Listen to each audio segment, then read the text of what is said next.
önceden, mekan mükemmel. Aynen hızlı bu gençler, harcanma sakın, parti başlasın, sakin ol canım. Şampanya yasak, kokteyl içerim, üzgünüm bebek, sonra denersin biliyorum. Ama izin vermedim selfie çekmeyi, çok seversin. Söz verdim işte kendi kendime, davul çalarsa dengi dengine. Hatun söyle seninle işim ne, tanışalım diyor bakın keyfine. Ararsan şu an meşgul moddayım, söyle kanka ona bana yazmasın. Tofaş sevsem tapusunu alırdım, yoğun trafikte dörtlüğü yaktım.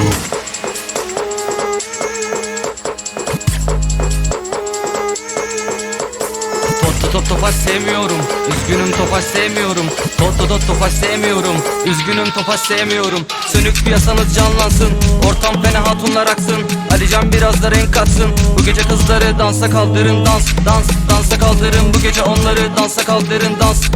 Dansa kaldırın, bu gece onları dansa kaldırın. Bu mevzuları görmüştüm önceden, mekan mükemmel. Aynen hızlı bu gençler, harcanma sakın, parti başlasın, sakin ol canım. Şampanya yasak, kokteyl içerim, üzgünüm bebek, sonra denersin biliyorum. Ama izin vermedim selfie çekmeyi, çok seversin. Söz verdim işte kendi kendime, davul çalarsa dengi dengine. Hatun söyle seninle işim ne, tanışalım diyor bakın keyfine. Ararsan şu an meşgul moddayım, söyle kanka ona bana yazmasın. Tofaş sevsem tapusunu alırdım, yoğun trafikte dörtlüğü yaktım. Bu mevzuları görmüştüm önceden, mekan mükemmel. Aynen hızlı bu gençler, harcanma sakın, parti başlasın, sakin ol canım. Şampanya yasak, kokteyl içerim, üzgünüm bebek, sonra denersin biliyorum. Ama izin vermedim selfie çekmeyi, çok seversin. Söz verdim işte kendi kendime, davul çalarsa dengi dengine. Hatun söyle seninle işim ne, tanışalım diyor bakın keyfine. Ararsan şu an meşgul moddayım, söyle kanka ona bana yazmasın. Tofaş sevsem tapusunu alırdım, yoğun trafikte dörtlüğü yaktım.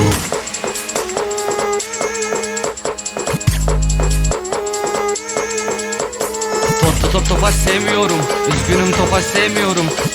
Tofaş sevmiyorum, üzgünüm Tofaş sevmiyorum. Sönük piyasanız canlansın, ortam fena hatunlar aksın. Alican biraz da renk katsın, bu gece kızları dansa kaldırın. Dansa kaldırın, bu gece onları dansa kaldırın.